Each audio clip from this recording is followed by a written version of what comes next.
7 terpidana, 1 anak di bawah umur.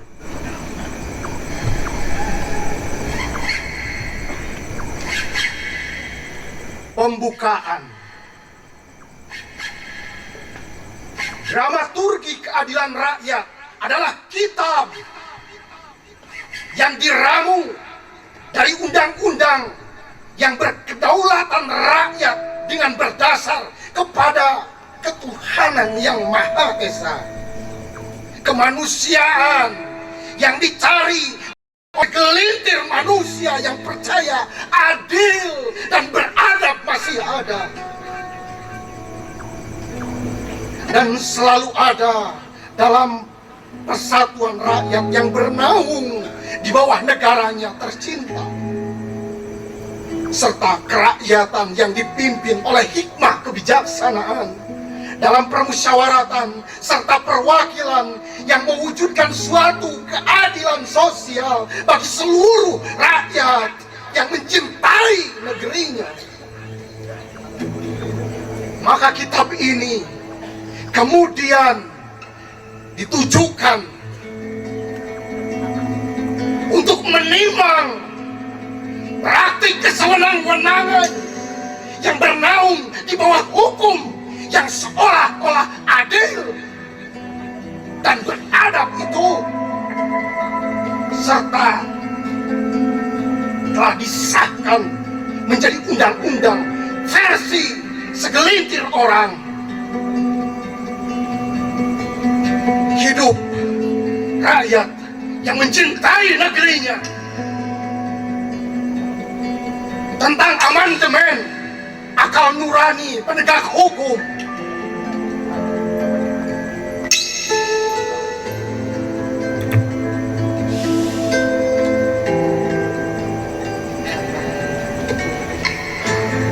Apakah kalian akan terus membuta tuli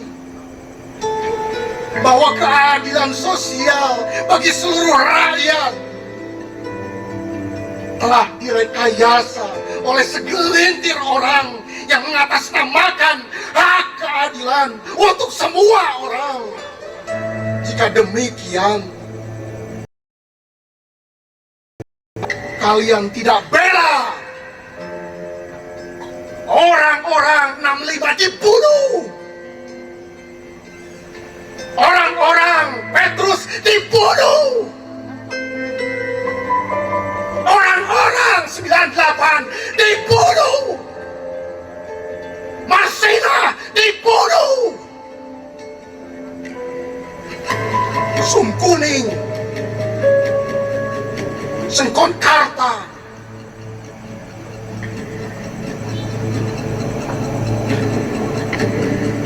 kasus-kasus korupsi seharusnya kalian bela untuk kepentingan rakyat. 271 triliun itu hanya karena sebuah kasus laku diperbincangkan di media sosial, baru keadilan dan keamanan itu ada. Di mana? Di mana letak akal nurani? Jika keadilan dan keamanan harus selalu dibeli dengan cara-cara viral, apa gunanya amandemen Undang-Undang Dasar tahun sekian, tahun sekian, tahun sekian, jika pengoperasian kalian masih menjiplak cara-cara penjajah mengamankan kekayaannya? Ya, keadilan dan keamanan bagi rakyat seringkali berupa pembiaran atau drama rekayasa, bahkan bentuknya selalu berupa penyiksaan. Apakah tindakan demikian itu terhubung dengan proses kalian mendapatkan jabatan penegak hukum tersebut? Jangan salahkan jika rakyat menafsirkan bahwa kalian mendapatkan kedudukan itu dengan cara menyuap hasil menitipkan penegak hukum yang lalim ke penegak hukum yang lalim lainnya, terus dan terus tindakannya diwariskan. Jangan disalahkan jika rakyat tak percaya pada baju dan kedudukanmu, bahkan mereka lebih memilih bungkam. Jangan salahkan jika akan lahir Kang Deddy Mulyadi baru yang bergerilya layaknya Soekarno-Hatta atau Sudirman dan pendiri bangsa lainnya yang menentang kesewenang-wenangan, yang teguh menegakkan pri kemanusiaan. Bab 1.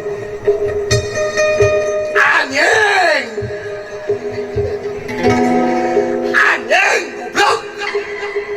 Ari dararia buka bina-bina teuing anjing. Buka bina-bina teuing anjing. Jelema nu teu salah disiksa saumur hidup. Geus pugu kabongkar dramana masih keneh nyian skenario anyar anjing.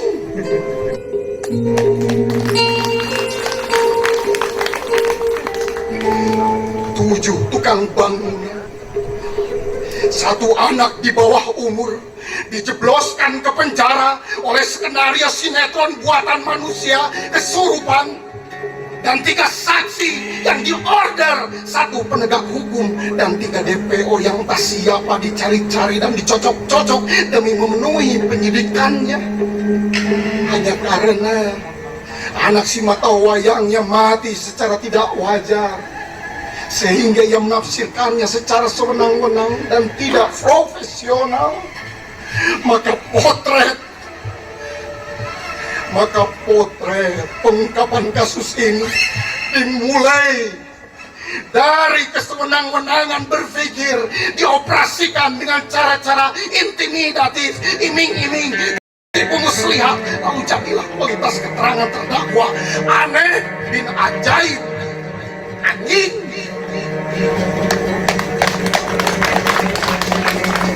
Woi, mampus kau dicium popor dan diinjak kaki kursi, mampus kau meneguk kencing dan matamu kena balsem, mampus kau ditinju tendang dan dibuat samsak, mampus kau diserapai oleh kesatwa dan caci maki sampai 7 turunan.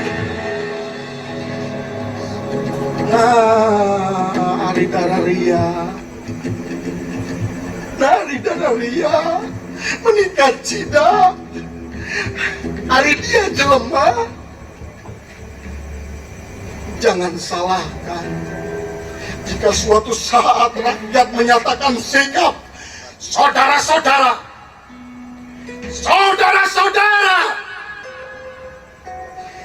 kita akan menuntut para penegak hukum itu. Perketat penerimaan calon penegak hukum, perketat kurikulum pendidikan mereka, aktivasi setinggi-tingginya kemanusiaan yang hakiki, basmi penegak hukum kotor, hidup rakyat yang mencintai negerinya.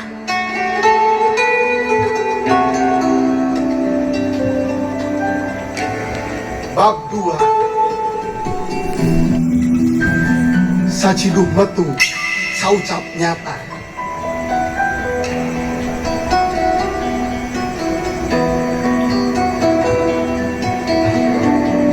Pak penegak hukum,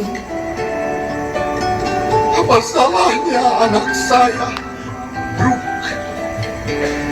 pintu keadilan ditutup. Saya juga dari awal juga saya punya saksi bahwa saya ada di rumah bersama kakak saya, sampai ke bengkel juga bersama paman saya. Sakatatal namamu.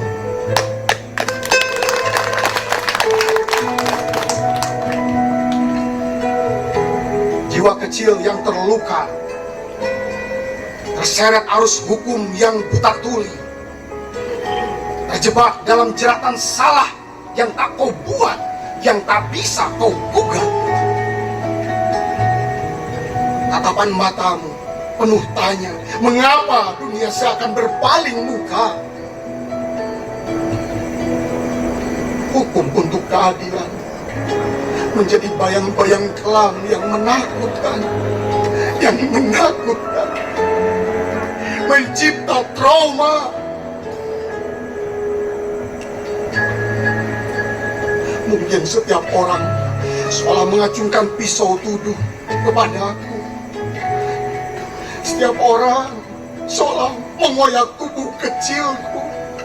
Setiap orang seolah menyulut dendam yang sepertinya masih terpendam bersama lebam itu.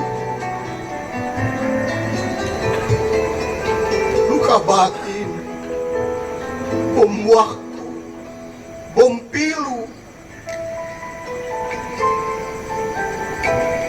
osaka yang tak berdosa. Iya, waktu itu saya hadirkan semuanya. Tapi hakim selalu mengincarnya ke BAP. Walaupun saya hadirkan semuanya dengan dadanya yang tinggi. Jadi saya sendiri di situ bingung. Saya mengungkap barang bukti seadanya. Saya cari, saya hadirkan waktu itu, tapi tidak didengar. Sampai saya ingat sekali,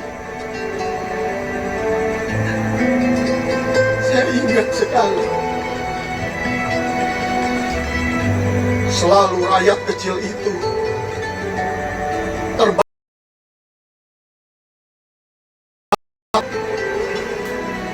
Dan itu celah bagi kalian untuk menyimpulkan argumentasinya kurang meyakinkan. Hidup terbungkus oleh prasangka. Tangisan keluarga adalah doa semesta yang dihantarkan ke dalam labirin jeruji yang tak bertapi, di mana kebenaran terasa semakin jauh. Dia hanya seorang anak kecil, tak tahu apa-apa. Bagaimana mungkin dituduh tanpa alasan? Ibu mana yang tak teriris hati?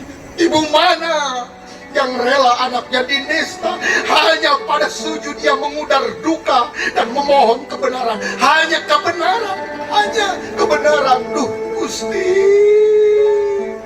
hapus air mata dan derita panjang ini. Duh Gusti,